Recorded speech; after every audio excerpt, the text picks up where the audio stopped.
बेटा linear equation क्यों नहीं करवा रहे? Quadratic equation. चलिए तो स्टार्ट करते हैं बेटा। इलेक्ट्रोस्टैटिक्स में आगे जो टॉपिक है बेटा, अपनों ने पोटेंशियल के लिए डिफरेंशियल और इंटीग्रल फॉर्म पढ़ ली थी। पढ़ लिया भाई। पोटेंशियल एनर्जी के लिए भी पढ़ ली। पोटेंशियल एनर्जी के लिए आ जाता है बेटा minus du by D R is equal to force. और बेटा एफ डॉट डी आर का जो समेशन है इसका नेगेटिव करेंगे तो ये डेल्टा यू मिलेगा। ये आई differential and integral form of potential energy. ऐसे ही पोटेंशियल की आ जाती है, minus DV by D r करेंगे तो ई आएगा। और फोर्थ बेटा डेल्टा वी कैसे मिलेगा? Minus E dot D R का समेशन। इसमें हमने देखा बेटा अगर ये minus DV by D X करो तो ई एक्स मिलेगा, minus DV by D Y करो तो ई वाई, और minus DV by D Z करने पे ई जेड। यहां तक क्लियर है सबको? ये सब ठीक। अब बेटा हम देखते हैं इसमें नेक्स्ट टॉपिक जो पोटेंशियल में आता है, that is equipotential surface. Equipotential surface बताओ, देखो फिजिक्स कितनी बढ़िया चीज है ना, टॉपिक के नाम में ही सब क्लियर हो जाता है। इक्विपोटेंशियल सरफेस, इक्विपोटेंशियल सरफेस, ऐसा सरफेस जिसके हर पॉइंट पे पोटेंशियल इक्वल है। सिंपल सी बात। कैसी बात? सिंपल सी बात। तो भैया इक्विपोटेंशियल सरफेस क्या आ जाएगा?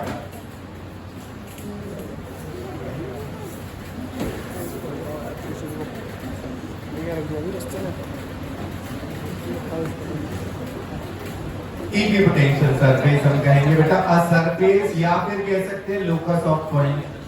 A surface on which all points are at same potential. A surface on which all points are at same potential.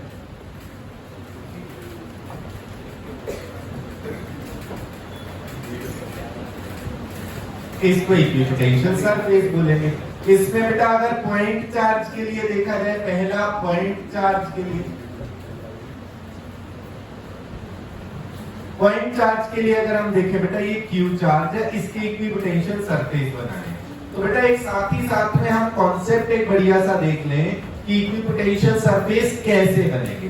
देखो जिधर इलेक्ट्रिक फील्ड की डायरेक्शन है, अगर उधर कोई मूव करे, जिधर इलेक्ट्रिक फील्ड की डायरेक्शन है, अगर उधर कोई चार्ज को हम मूव करवाएं तो उसमें फोर्स भी लग रहा है और डिस्प्लेसमेंट भी फोर्स के अलाउंड। जिधर इलेक्ट्रिक फील्ड है अगर उधर ही मूव कराएं तो बेटा उस चार्ज पार्टिकल पे वर्क होगा या नहीं होगा? होगा।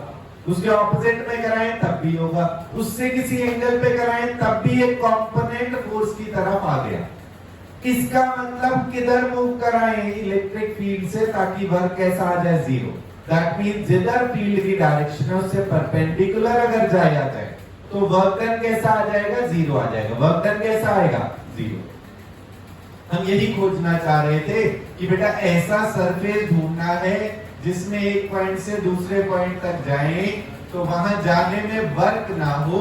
इसका मतलब जितना पोटेंशियल एक जगह पर था उतना ही दूसरी जगह पर। ये इसकी फील्ड लाइंस होती है, तो फील्ड लाइन से कैसा आ जाएगा इक्विपोटेंशियल सरफेस? फील्ड लाइन से आ जाएगा परपेंडिकुलर। इसलिए बेटा फील्ड लाइन से परपेंडिकुलर आ जाएगा। इसलिए पॉइंट चार्ज के लिए कैसे बन जाते हैं equipotential surfaces? Spherical. Point charge के लिए ये कैसे बन जाएंगे बेटा? स्फेरिकल बन जाएंगे।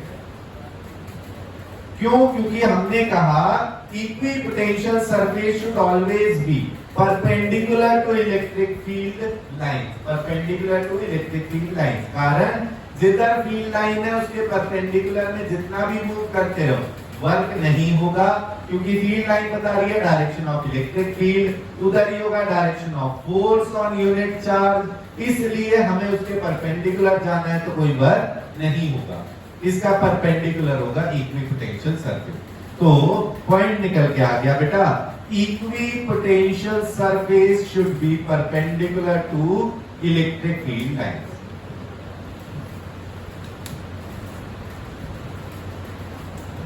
perpendicular to electric field lines.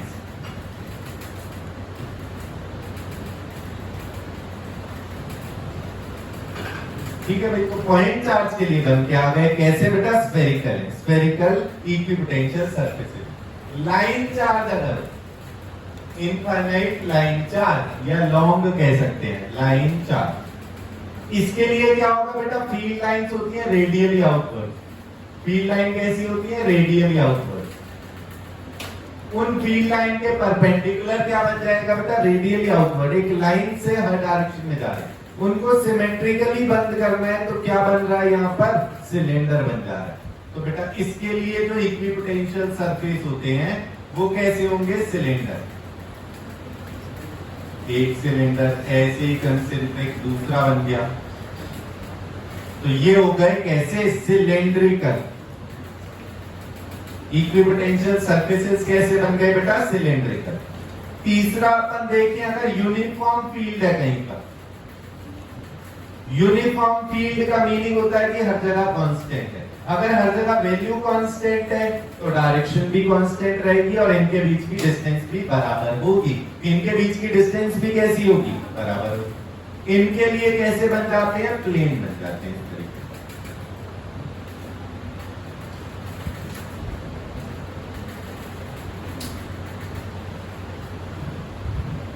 Parallel planes बन गए, कैसे बन गए, इक्विपोटेंशियल सरफेसेस, पैरेलल प्लेन। बात समझ आ गई सबको?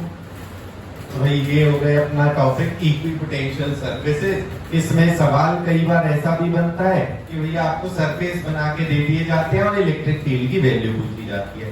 तो उसमें एक और बात का ये ध्यान रखना है कि इन the direction of electric field potential क्या होता जाएगा, बढ़ता जाएगा या कम होता जाएगा, कम होता जाएगा। क्यों भाई, जिधर इलेक्ट्रिक फील्ड है 1 कूलम को उधर लेकर जाएं तो इलेक्ट्रिक फील्ड का वर्क पॉजिटिव हो रहा है, इलेक्ट्रिक फील्ड का जो वर्क है वो बढ़ता जा रहा है, इलेक्ट्रोस्टैटिक वर्क बढ़ता जा रहा है। ठीक है, और इलेक्ट्रोस्टैटिक वर्क का तो हमने नेगेटिव साइन लेना होता है। इलेक्ट्रोस्टैटिक का कैसा साइन लेते हैं अपन, नेगेटिव साइन, तभी हमें पोटेंशियल या पोटेंशियल का डिफरेंस पता लगता है। इसका मतलब इलेक्ट्रोस्टैटिक वर्क बाहर जाते जाते बढ़ रहा है तो इसके सामने नेगेटिव लगेगा, मतलब हम कह रहे हैं बाहर जाते जाते पोटेंशियल क्या हो रहा है, कम। So potential decrease in the direction of electric field, potential decrease in the direction of electric field. अब इसके लिए एग्जांपल अगर देखें, एक दो सवाल किस तरीके के बनते हैं, तो भैया हमने कहा ये 3 बना दिया आपके लिए equipotential surfaces. V is equal to बेटा 40 वोल्ट है, ये 30 वोल्ट है और ये 20 वोल्ट है। इनके बीच की डिस्टेंस दे दी बेटा 10 सेंटीमीटर और ये भी है 10 सेंटीमीटर। अब बेटा इसका मतलब इलेक्ट्रिक फील्ड की डायरेक्शन अगर खोजनी है तो किधर से किधर होती है बेटा, हायर से लोअर पोटेंशियल या लोअर से हायर, क्योंकि अभी अभी हमने कहा पोटेंशियल घटेगा। इन the direction of electric field potential क्या होगा, रिड्यूस होगा, घटेगा। तो बेटा जिधर पोटेंशियल कम होता जा रहा है उधर है फील्ड। ये हो गई ई की डायरेक्शन, ई किधर हो गया प्लस एक्स। एक तो डायरेक्शन क्लियर हो गई। दूसरी बात, वैल्यू कितनी आएगी बेटा, वैल्यू आएगी अपन ये जानते हैं कि बेटा जी इलेक्ट्रिक फील्ड कितना होगा, minus DV by D R, minus DV by D R. Minus से अपने को डायरेक्शन का आइडिया भी लग जाएगा। मेन चीज इलेक्ट्रिक फील्ड का मैग्नीट्यूड यहाँ कितना आ जाएगा, delta we by delta R. हमने डेल्टा क्यों कहा, क्योंकि इक्विपोटेंशियल सरफेसेस बराबर डिस्टेंस पे दिए, मतलब हर जगह पर 10 सेंटीमीटर चलने पे बराबर वर्क हो रहा है। तो हम कह सकते हैं चेंज इन पोटेंशियल। बेटा एक से दूसरे में कितना पोटेंशियल का डिफरेंस आ रहा है, 10 वोल्ट का। कितनी डिस्टेंस पे थे ये, 0.1 मीटर, भाई 10 सेंटीमीटर में थे। तो potential difference upon displacement, potential difference upon displacement, ये अपने को क्या मिल गई, value of electric field. This is equal to 100 volt per metre भी कह सकते हो, या दूसरी यूनिट इलेक्ट्रिक फील्ड की क्या होती है बेटा, force per unit charge, force per unit charge, Newton पर कूलम। अंडरस्टूड? तो बेटा ये आ गया एक एग्जाम्पल। इसी में आप दूसरा एग्जाम्पल अगर देखें, उनने ऐसा दिया ये जेई में आया हुआ भी सवाल है, ये भी आ चुके हैं और ये भी आ चुका है एग्जैक्टली। तो बेटा ऐसा दिया कि यहाँ पर कोई एंगल गिवन है आपको, लेट्स से 60 डिग्रीज का एंगल गिवन है, ये 10 सेंटीमीटर है, ये 10 सेंटीमीटर है बेटा, ये भी 10 सेंटीमीटर दिया। यहाँ पर वोल्टेज दिया बेटा 20 वोल्ट, 30 वोल्ट एंड 40 वोल्ट, ये वोल्टेज दे दी, पोटेंशियल दे दिया अंतर इससे। ये तीन इक्विपोटेंशियल सरफेसेस हैं, उनके पोटेंशियल आपको गिवन है और बीच की ऐसे डिस्टेंस गिवन और साथ में एंगल।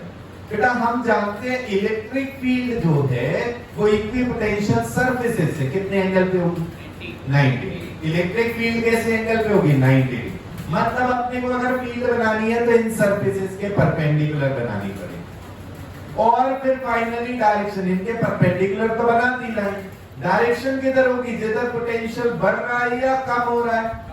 कम हो रहा है, कम हो रहा है। Potential decrease in the direction of electric field, potential decrease in the direction of, तो भाई जिधर पोटेंशियल कम हो रहा है उधर फील्ड आएगी, परपेंडिकुलर में आएगी। ये ई आ गया, ये आ गया अपने पास क्या? ई।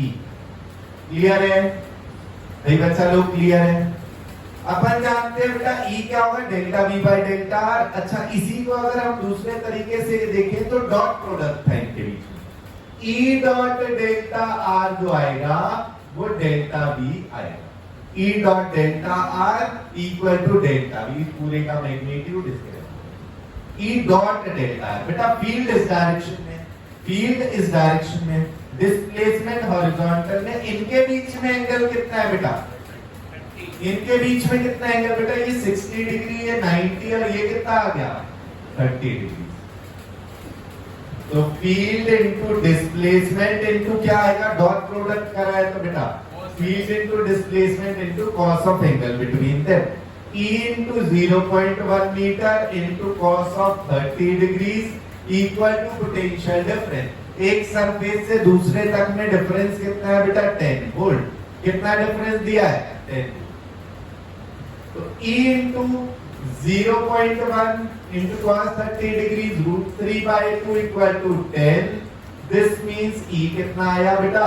ये 0.1 भी इधर आ जाएगा, 10 इंटू 2/√3 अपॉन 0.1, ये बन गया कितना बेटा? 100 into 2/√3, that is 200/√3 volt per metre. ये इसके लिए सॉल्व करना है। क्लियर है सबको?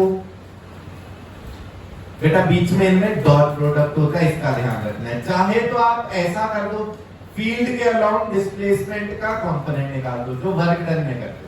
वर्क डन क्या क्या होता है? या तो फोर्स डॉट डिस्प्लेसमेंट या F इनटू S पैरेलल या S इनटू F पैरेलल, तीनों में से कोई भी तरीके लगा दो भाई, क्योंकि डेल्टा V का मैग्नीट्यूड क्या आएगा? Work done by the electric field, क्योंकि फोर्स ऑन यूनिट चार्ज होता है E, force on unit charge कितना होता है? E dot displacement is equal to work done on unit charge. Clear? क्या है भाई? इक्विपोटेंशियल सरफेस और उससे होने वाले सब। ठीक है भाई। अब नेक्स्ट इसमें टॉपिक है अपना बचता है बेटा कंडक्टर्स। तो कई जगह अपन नाम देखेंगे बेटा अपने क्वेश्चंस में, टॉपिक्स में कंडक्टर्स बोला जाएगा। कंडक्टर किसको बोलते हैं? जो अच्छे कंडक्टर हैं उनको नाम कंडक्टर बोल देंगे, जो बैड कंडक्टर्स हैं उनको इंसुलेटर बोल देंगे, जो गुड कंडक्टर्स हैं उनको कंडक्टर बोल देंगे और जो बैड कंडक्टर्स हैं उनको इंसुलेटर। कंडक्टर कौन है? जो जिसमें बेटा चार्ज इजीली फ्लो कर सकता है, जिसमें चार्ज इजीली फ्लो। अब इजीली कैसे फ्लो करेगा? मतलब कुछ पार्टिकल्स प्रेजेंट हैं जिन पे चार्ज है और वो खुद आगे जा सकते हैं। तो कंडक्टर्स में बेटा कौन से पार्टिकल्स फ्रीली प्रेजेंट हो सकते हैं? प्रोटॉन्स या इलेक्ट्रॉन? इलेक्ट्रॉन ही हो सकते हैं। प्रोटॉन तो बेचारे न्यूक्लियस के अंदर बंद है, वो तो फ्रीली नहीं जा सकते। अगर वो गए मतलब पूरा न्यूक्लियस गया, पूरा न्यूक्लियस गया मतलब एटम ही उठ के चला गया तो उसका स्ट्रक्चर खराब हो जाएगा। तो कंडक्टर्स में क्या प्रेजेंट होते हैं? Free electrons, presence of free electron. Conductors में क्या है बेटा? सबसे मेन प्रॉपर्टी यही है, प्रेजेंस ऑफ फ्री इलेक्ट्रॉन्स। इस प्रॉपर्टी की वजह से कंडक्टर की और बहुत सारी प्रॉपर्टीज निकल के आएंगी। For isolated conductor, for isolated मतलब जब कंडक्टर अकेला रखा है, इधर उधर के इलेक्ट्रिक फील्ड या कोई और चार्जेस से दूर। फॉर आइसोलेटेड कंडक्टर अपन देखेंगे, अगर उसको चार्ज दिया, बेटा कंडक्टर को अगर अपनों ने चार्ज दिया, कोई भी रैंडम शेप का कंडक्टर है, लेट से हम इस पे चार्ज दे रहे हैं नेगेटिव, ठीक है, तो क्या होगा बेटा, नेगेटिव नेगेटिव जो सारे हैं वो आपस में अट्रैक्ट होते हैं या रिपेल होते हैं? रिपेल होते हैं, तो सब मैक्सिमम दूरी पे चले जाएंगे, सभी कहां पर आके बैठ जाते हैं बेटा, surface. So for isolated conductor, total charge resides on surface. Total charge resides on surface. Surface पे आ जाता है सारा charge. Total charge resides on surface. Clear?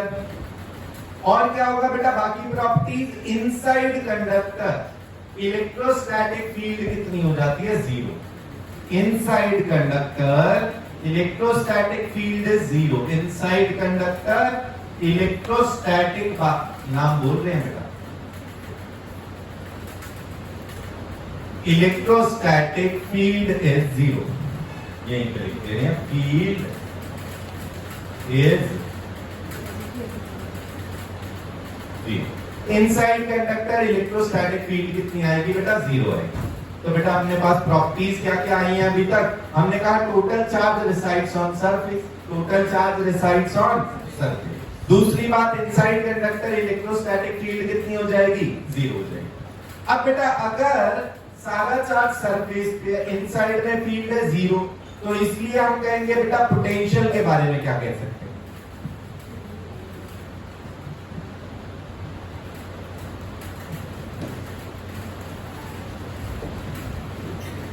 बेटा अंदर अगर फील्ड ही नहीं है, जहां पर फील्ड नहीं होता वहां पर वन कूलम को मूव कराते रहो, वर्क होगा या नहीं होगा। जहां पर फील्ड नहीं है वहां कोई भी चार्ज को आप मूव कराते रहे, फील्ड ही नहीं है तो बेटा कोई भी चार्ज को आप मूव कराओ, उस पर इलेक्ट्रोस्टैटिक फोर्स लगेगा या नहीं, नहीं लगेगा, इसका मतलब उस पर वर्क नहीं होगा। दैट मींस इनसाइड कंडक्टर क्या होगा बेटा, potential is constant, potential is constant।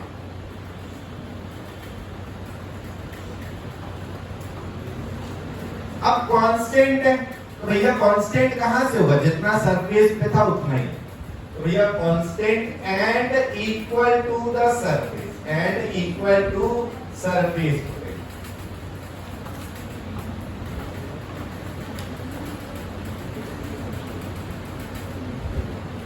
And equal to surface potential. यहां पर यह भी बात आ जाती है, इसका मतलब पूरे कंडक्टर का सरफेस पे भी हर जगह पोटेंशियल सेम है, होना भी चाहिए।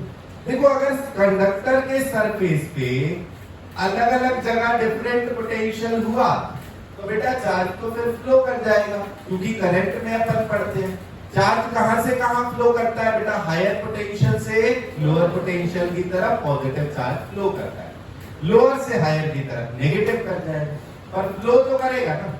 अगर कंडक्टर के सरफेस पे कोई एक से दूसरी जगह पोटेंशियल अलग अलग हुआ तो मतलब कि चार्ज फ्लो करेगा, चार्ज फ्लो करना मतलब करंट आना, तो फ्री का करंट, एक कंडक्टर पे चार्ज दे दो फ्री का करंट, ऐसा तो नहीं हो सकता ना कि कंटिन्यू हमेशा करंट फ्लो करता जा रहा है। इसका मीनिंग ये भी निकल के आएगा कि all points of surface of conductor वो भी इक्विपोटेंशियल है, all points on surface of conductor are also equipotential, on surface of conductor are also equipotential।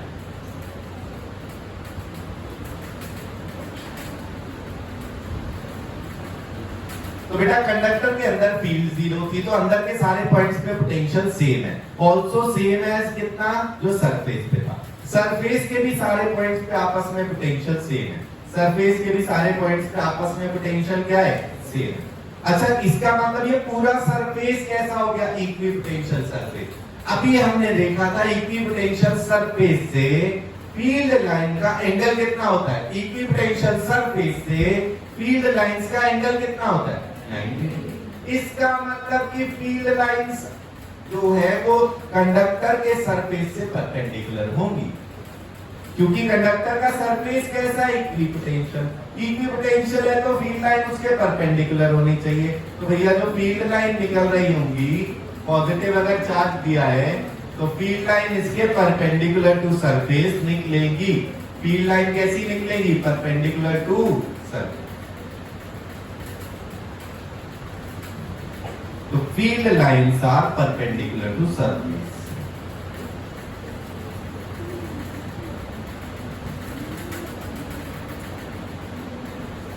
Field lines are perpendicular to surface of conductor.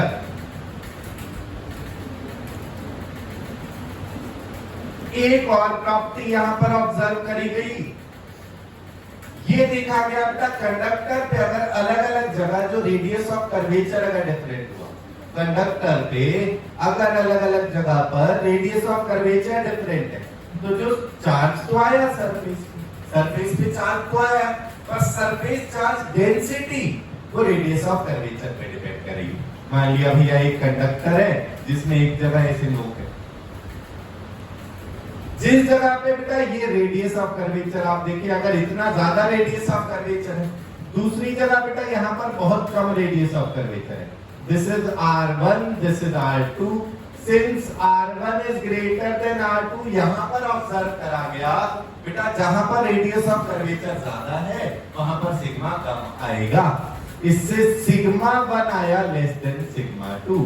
अगर R1 radius of curvature ज्यादा है, जहां पर smooth curve है वहां sigma कम होगा, जहां बिल्कुल शार्प कर्व है वहां पर सिग्मा ज्यादा होता है। तो बेटा यहां पर निकल के क्या आया, sigma inversely proportional to radius of curvature, radius of curvature.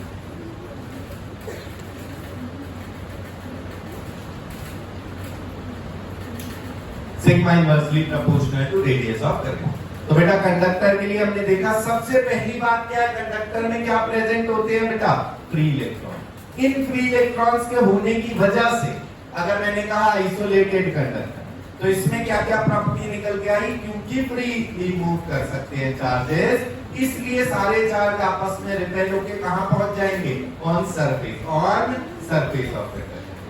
Inside conductor बेटा इलेक्ट्रोस्टैटिक फील्ड ऑब्जर्व करी गई, कितनी आती है, 0 आती है, सारा चार्ज सरफेस पे आ गया है। अंदर गॉसियन सरफेस बना के कहीं भी देख लो क्यू होगा 0, तो वहां पर फील्ड नहीं होती। इनसाइड कंडक्टर इलेक्ट्रोस्टैटिक फील्ड कितनी होती है, 0। इनसाइड कंडक्टर फील्ड 0 है तो पोटेंशियल भी हर जगह कांस्टेंट, वो कांस्टेंट किसके इक्वल, सरफेस के पॉइंट्स के इक्वल। सरफेस पे भी हर जगह पोटेंशियल जो है वो कांस्टेंट है, मतलब सरफेस ऑफ कंडक्टर कैसा बन गया, इक्विपोटेंशियल सरफेस। कंडक्टर का सरफेस कैसा हो गया बेटा, इक्विपोटेंशियल सरफेस। और जो भी सरफेस इक्विपोटेंशियल होता है, फील्ड लाइंस उससे कितने एंगल पे होगी, 90 डिग्री। तो इसलिए field lines are perpendicular to surface of conductor, field lines are perpendicular to surface of conductor. और आखिरी एक बात बेटा, जो सरफेस चार्ज डेंसिटी आएगी वो डिपेंड करेगी रेडियस ऑफ कर्वेचर पे। जितना ज्यादा रेडियस ऑफ कर्वेचर सिग्मा उतना कम, जितना कम रेडियस ऑफ कर्वेचर सिग्मा उतना ज्यादा। क्लियर हो गया सबको? इसमें दूसरा टाइप अपनों ने देखना होता है कि बेटा conductor and external field, conductor and external field.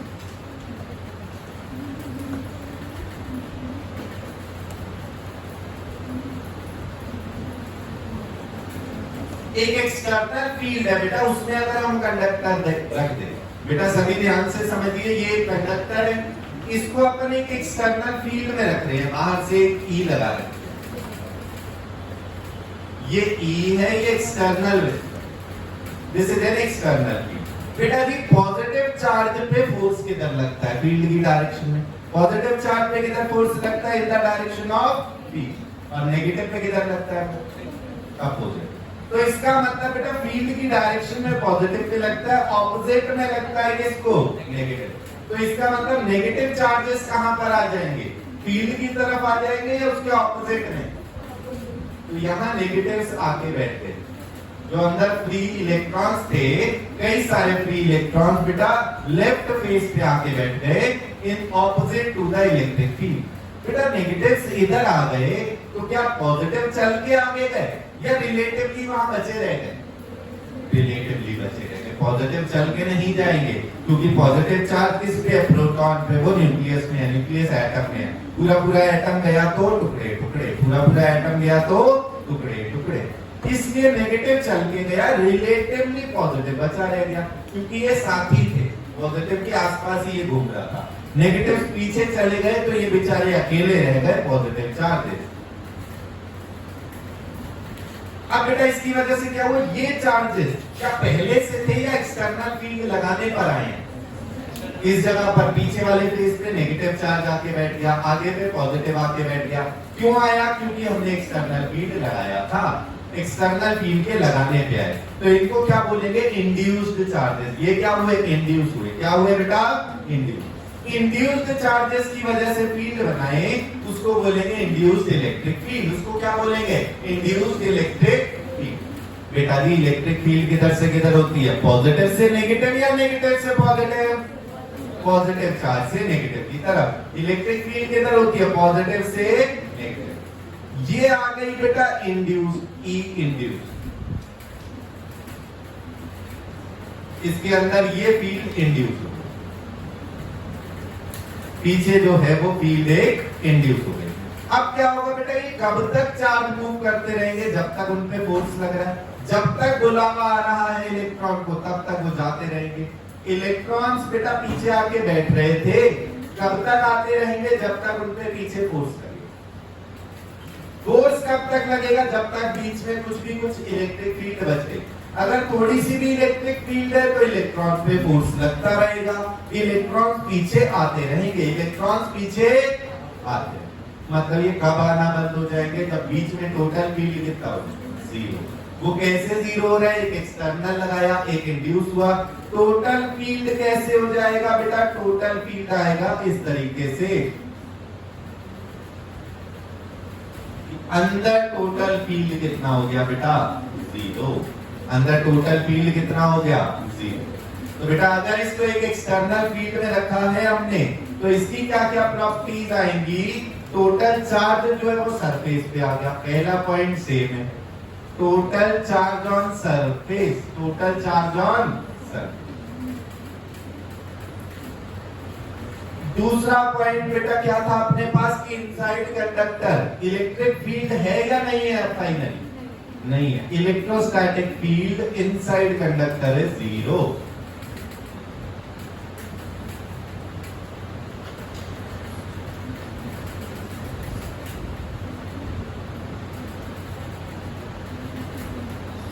बेटा अंदर अगर इलेक्ट्रोस्टैटिक फील्ड नहीं है तो क्या होगा? अगर अंदर इलेक्ट्रोस्टैटिक फील्ड है ही नहीं बिल्कुल भी तो बेटा इसका मतलब अंदर चार्ज को एक से दूसरी जगह ले जाने में भर होगा या नहीं होगा? क्योंकि भैया अंदर इलेक्ट्रोस्टैटिक फील्ड नहीं है। फील्ड नहीं है तो चार्ज को मूव कराओ, फोर्स उस पे नहीं लगेगा, फोर्स उस पे नहीं लगेगा। फोर्स नहीं लगा तो वर्क नहीं होगा। Potential is same inside all points of conductor.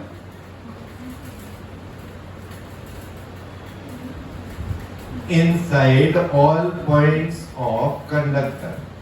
अब बेटा वहां इलेक्ट्रिक फील्ड लाइंस भी हम बिल्कुल करेक्ट अभी बना रहे हैं। अब क्या होगा? क्योंकि अंदर बेटा पोटेंशियल हर जगह पर सेम है, सरफेस पे भी सेम होगा, ऐसा तो फिर से फ्री का करंट तो मिल नहीं जाएगा।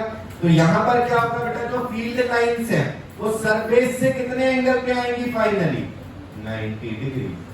90 डिग्री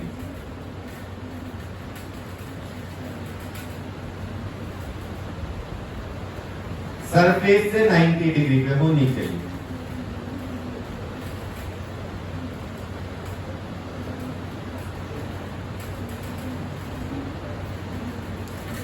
सरफेस से 90 डिग्री पर होनी चाहिए।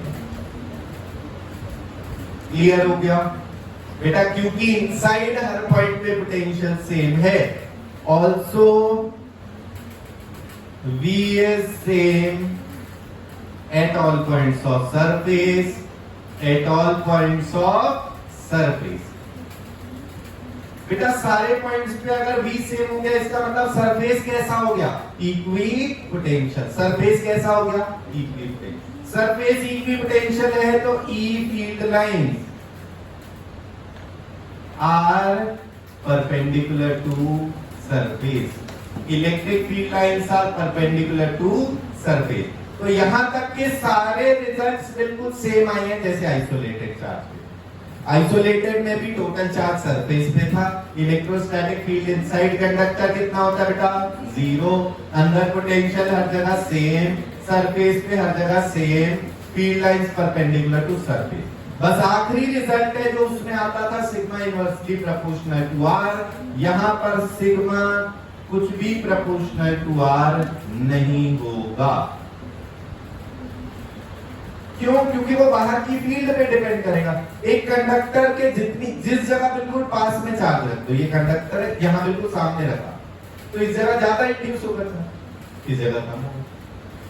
जिस पॉइंट के बिल्कुल क्लोजेस्ट आप चार्ज रख रहे हो वहां पे मैक्सिमम सिग्मा आएगा, बस बाकी जगह पर कम आएगा।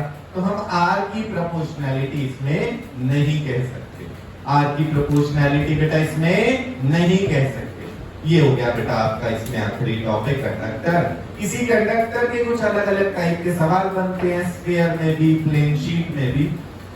कंडक्टर कहीं पे अगर क्वेश्चन में बताना हो ना तो या तो लिखेंगे वो कंडक्टिंग स्फीयर या कंडक्टिंग ऑब्जेक्ट, नहीं तो इसको नाम मेटेलिक भी बोल देते हैं। नहीं तो क्या बोल देते हैं, मेटेलिक। मेटल्स मोस्टली क्या है, कंडक्टर है, इसलिए स्फीयर कंडक्टिंग बोला जाए या मेटेलिक बोला जाए आप सेम यूज करेंगे, आप दोनों में रिजल्ट सेम यूज करेंगे। क्लियर हो गया?